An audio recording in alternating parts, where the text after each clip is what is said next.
Hey guys, Michael here. This video is gonna be a response to the Wandering Recluse and Harvey's video of Controversy series Religious Tolerance. But I'm a scatterbrain, so it's gonna have some other subjects from the Wandering Recluse that he kind of made videos before, and I just have not had time to respond. Okay, here we go. So first of all, asthma and pipe smoking. First subject. I have asthma, and when I was younger, I actually had a machine and and stuff like that, and it was pretty severe, I guess.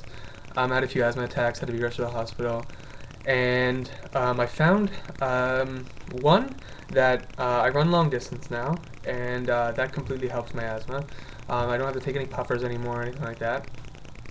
And pipe smoking, it's weird. When I do have asthma problems, one day I smoked a pipe, and I don't know what it is about pipe smoking. I mean, I'm probably delusional, but my cough actually went away from my asthma, from the weather changing and stuff in my lungs. So weird, I know.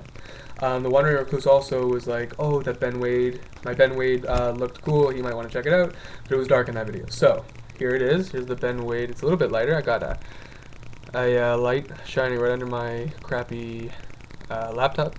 So there it is, Ben Wade. I know. My camera blows. It's pretty big. It's a big bowl. I only smoke English, isn't it? There's Ben Wade, and I'll just show you the other two pipes I have. Savinelli Aurelia, my first pipe, and Savinelli Florence, which I love. Both of them are really light, and it's, yeah, I'm a big clencher. The only problem I had with the Florence here is that I guess I smoked it too hot one day, and it kind of bubbled. You definitely can't see. Yeah, there's a little mark right there, and it bubbled, and I think some of the finish came off. I don't know, cheap, whatever, but I like the pipe. All right. Okay. Religious tolerance. All right. I have no problem with anyone else's religion and stuff like that. I actually taught in a in an inner city school with a variety of different religions. My best friend is Muslim. Um, Judaism actually doesn't have a problem with anyone's religion. I'm not really going to get into the whole specifics about that, but yeah, religious tolerance is definitely not something that that I would tell people not to have, because everyone has the right to believe whatever they believe, and friendships should not be based, I don't think, solely on whether you have the same religious belief, especially not in our society today. So, thewonderingrecluse. Okay, here we go. Morality and religion. So, I believe you mentioned that morality and religion were two separate things. I'm going to have to, and this is not an attack on one recluse. This is just I am a scatterbrain, and you made some good points, and I just wanted to address that. So don't take offense. So morality and religion, I believe, are synonymous. Morality, or the concept that we have of morality, and the concept we have um, of right and wrong, I guess, comes from religious doctrine, whatever that may be. And I mean, that's really where I think society is based on. I mean, when politicians want to cuddle up to religious things, they say, mostly they say Christianity, but sometimes they'll say Judeo-Christianity, even though it's not. They greatly distort Judaism. They kind of mix it in there, I guess. So, anyways, I believe that morality and religion are synonymous in that terms, in right and wrong, in a lot of the beliefs we have, and I don't think that. Now, some of the like not to kill, not to steal, I think that that we would come on our own, and Judaism will tell you that if people were left to their own devices and never taught anything religious or had any religious affiliation, they would usually come to that that that notion that stealing and raping systematically, etc., is wrong. You could disagree. Okay. So division. So that's another thing I want to do. I don't think that necessarily religion divides. I think it gives you a sense of individuality, as long as you take it within context. And if you just say, I'm not talking anymore Christians because I am whatever, I mean, that's a little off the rocker. And those people, I mean, I don't know why you wouldn't talk to a Christian or someone else, whatever it is. So I think that it gives you individuality, it gives you a sense of meaning and purpose, if that is necessarily what you're looking for. But I don't think it necessarily divides. It only divides when you become radical, or when a large group radicalizes. And I would have to say that radicals are a very small minority, even though you may look at a guy and he has a big long coat and a big beard, and he has a head covering on or something like that, or a woman who has a hijab on or whatever it is. I don't think they're necessarily radical if you get to know them. They're just like everyone else.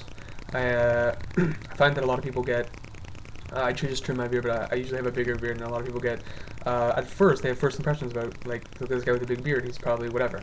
I don't know what they think, but and they get to know me, and all their notions go out the window. So I think really, I don't think it divides necessarily. Okay, so another thing is children. Now, I believe that children, even if they don't have any religious affiliation when they're born, will come on their own devices to believe something other than, they'll believe more, they'll come to believe more in a spiritual sense. Let me explain. Children will choose, okay, so I taught world religions, and I showed a documentary. It's by Richard Dawkins. I think he's an atheist. And it's called Faith School Menace. And he actually goes to like a very big psychologist, whatever, and he agrees with her that children who have no religious affiliation, who go to very secularized schools and whose parents are not practicing anything, come to believe in something supernatural, even though they have no religious affiliation. It's an interesting phenomenon. So I believe that people are predisposed to believe in a higher power, and then when they develop more reason and stuff like that, then they choose their own deal. But I think children inherently, when they're small, have a concept of something outside of themselves. Okay, and the last point. The video's going long, sorry. But right versus wrong. I don't necessarily believe that one religion has to be totally right and the other one has to be totally wrong. In Judaism, there's a concept of the 7 Noachad laws, which is the 7 laws that if anyone follows, that was given to everyone, God gave to Noah. So therefore, if you believe in the Bible story, God gave all of humanity 7 laws. And Jewish people believe that anyone, no matter what their religious affiliation is, if you follow these 7 laws and you live according with these 7 laws, which are pretty easy, do not steal, do not whatever, you can look up online, 7 Noahide laws, Noah's name, then Judaism believes that you're a perfect human being and you automatically go to heaven.